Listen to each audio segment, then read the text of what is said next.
saw them, silent and watching me carefully. They were like white mannequins. Their eyes were missing, replaced by yellow lights.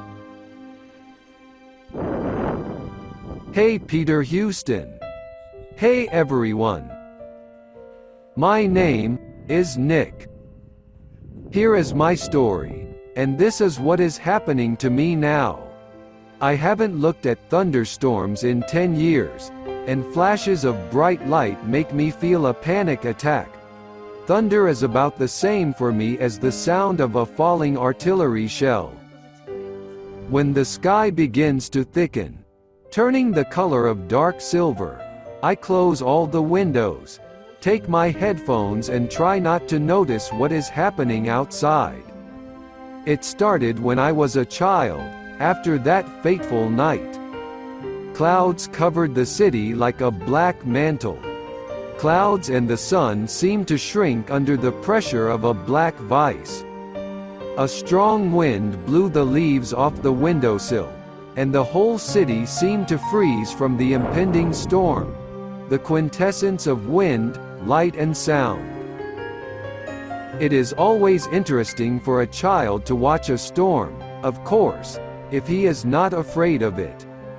And I have always belonged to the category of the curious. I closed myself in my room, sat comfortably on a creaky chair and watched this mesmerizing picture of the world. I watched as the last bird seeking refuge from nature found it under the canopy of one of the 10-story buildings.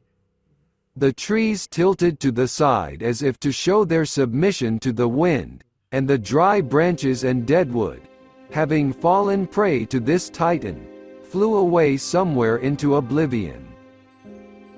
A thunderstorm always aroused in me several emotions, from fear to admiration, admiration for the theatrical scene played out by Mother Nature.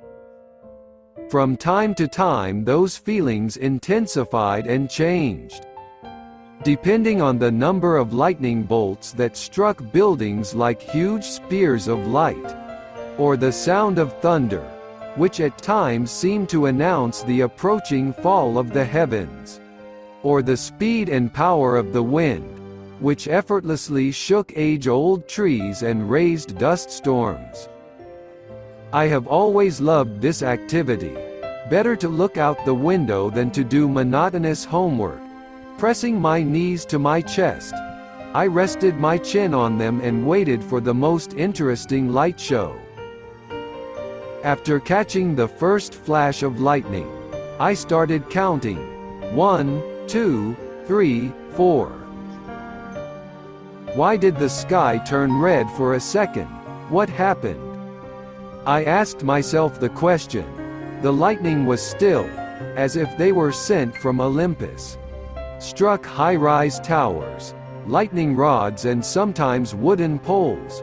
The sight was breathtaking. But with each stroke there were changes in my perception.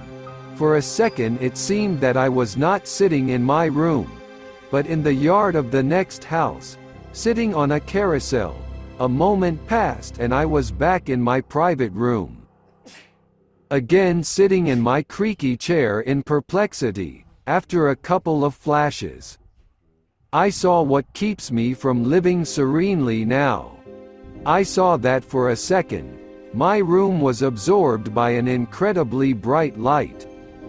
I could not make out the things in it, and then, I saw them, silent and watching me carefully. They were like white mannequins. Their eyes were missing, replaced by yellow lights. Instead of a nose, just 2 holes. Instead of a mouth, a dark cavity without teeth. They were taller than normal people. A moment passed when I was back in my world.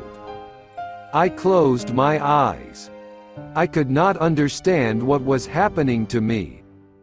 I thought it was because I was looking too much at the sky covered with gray balls. I wanted to close the window, but as soon as I touched the curtain, another flash blinded me. I was in the same heavenly place. I could not make out what was before me. but I felt animal fear. The fear that comes on instinct. When we try to convince ourselves with our minds that everything is under control, in one moment. I saw their hands.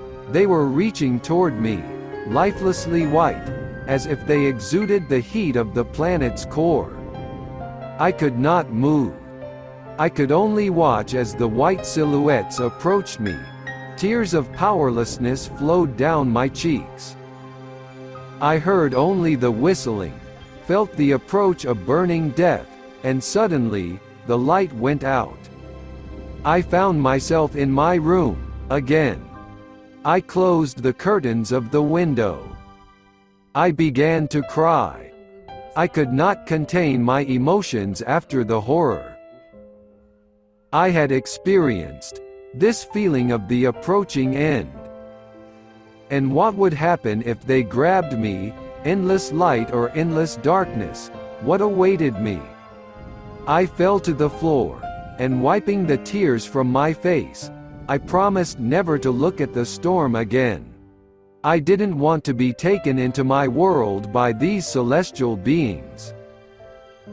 Here is a story I have prepared for you. I hope you were interested. Bye. If you liked the story, please subscribe and like. Till tomorrow.